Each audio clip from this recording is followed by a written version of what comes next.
তো দেখো বন্ধুরা, আমাদের কাঁচা আমের চাটনি রেডি হয়ে গেছে। কি সুন্দর আমের চাটনিটা হয়েছে, আর খেতেও ভীষণ সুন্দর হয়েছে। তো এই গরমে তোমরা এইভাবে একদিন কাঁচা আমের চাটনি খেয়ে দেখো, খুব দারুণ লাগবে। আর বন্ধুরা, যারা চ্যানেলটা নতুন দেখছো তারা চ্যানেলটা প্লিজ একটু সাবস্ক্রাইব করে দিও। আমাদের চ্যানেলটা একদমই নতুন। আর যারা চ্যানেলটা সাবস্ক্রাইব করেছেন তারা হচ্ছে বেল আইকনটা প্রেস করে অল নোটিফিকেশানটা একটু প্রেস করে দেবেন। আর চ্যানেলটা আমাদের একটু ফলো, লাইক, সাবস্ক্রাইব করে দেবেন। ধন্যবাদ বন্ধুরা। নমস্কার বন্ধুরা, রান্নার পাঠশালায় তোমাদেরকে স্বাগত জানাই। আজকে গরমের দিনের একটা চাটনি নিয়ে তোমাদের সামনে এসেছি। সেটা হলো কাঁচা আমের চাটনি। আমি কড়াতে সামান্য একটু তেল নিয়েছি, আর একটা তেজপাতাকে একটু ছিঁড়ে দিয়ে দেবো। আর যেটা দেবো সেটা হচ্ছে মৌরি ফোড়ন। এই আমের চাটনিতে মৌরি ফোড়ন দিয়ে আমি বানাই। তো অল্প করে দেবো একটু মৌরি।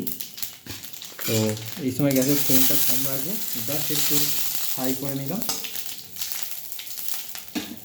15-20 সেকেন্ড মতো। দিয়ে হচ্ছে আমি কাঁচা আমগুলো ঢেলে দিচ্ছি।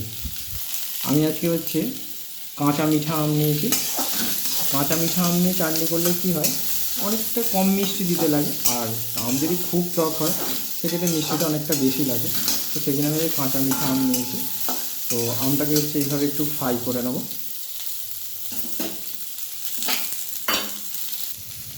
তো আমি এটার মধ্যে দিয়ে দেবো সামান্য একটু নুন। তো দিয়ে নুনটা একটু ফ্রাই করে নেবো। দিয়ে আমাদের আমটা মোটামুটি ফ্রাই হয়ে গেছে।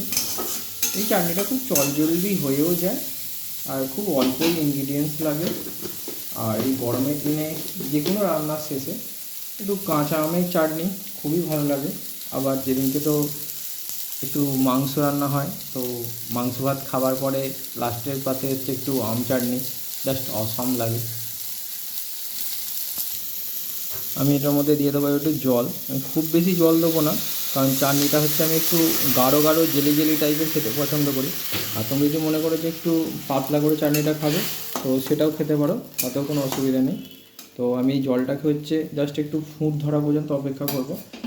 এই জলটা দিয়ে হচ্ছে আমটা সেদ্ধ হবে, আর একটু বাড়িয়ে দেবো। তো আমি এটার মধ্যে দিয়ে দিয়েছি চিনি, আর দেবো অল্প পরিমাণ একটু হলুদ। দিয়ে হচ্ছে আমটাকে একটু ফুটতে দেবো, কারণ চিনিটা গলতে একটু সময় নেবে। আর চিনিটা যত গলবে তত একটা হচ্ছে এর মধ্যে ক্যারামেলাইজ হয়ে একটা গাঢ় কালারটা নিয়ে আসে। আর একটু হালকা হলুদ দিলাম, কারণ হচ্ছে একটু চাটনিটা দেখতে সুন্দর লাগে। বন্ধুরা, আমাদের আমগুলো পুরো সেদ্ধ হয়ে গেছে, একদম গলে গলে যাওয়ার মতনই হয়েছে। তো এবার হচ্ছে এর মধ্যে অ্যাড করে দেবো হচ্ছে কিছুটা পরিমাণ কাজু কিশমিশ। তো কাজু কিশমিশটা আমি অ্যাড করে দিলাম। আর একদম লাস্ট এটা আমার যেটা অ্যাড করার আছে, যেটা চাটনিটা একটা অন্য মাত্রা এনে দেয়, সেগুলো আমি এর মধ্যে দিয়ে দেবো জাস্ট 4টে এলাচ আমি ফাটিয়ে রেখেছি। 4টে এলাচকে ফাটিয়ে দেবো। তো চাটনিটার মধ্যে কী হবে, একটা সুন্দর এলাচের হচ্ছে সেন্ট এর মধ্যে চলে আসে। তো তোমরা জাস্ট এইভাবে খুব ঝটফট একদিন আম চাটনি বানিয়ে দেখো, খুব সুন্দর লাগবে।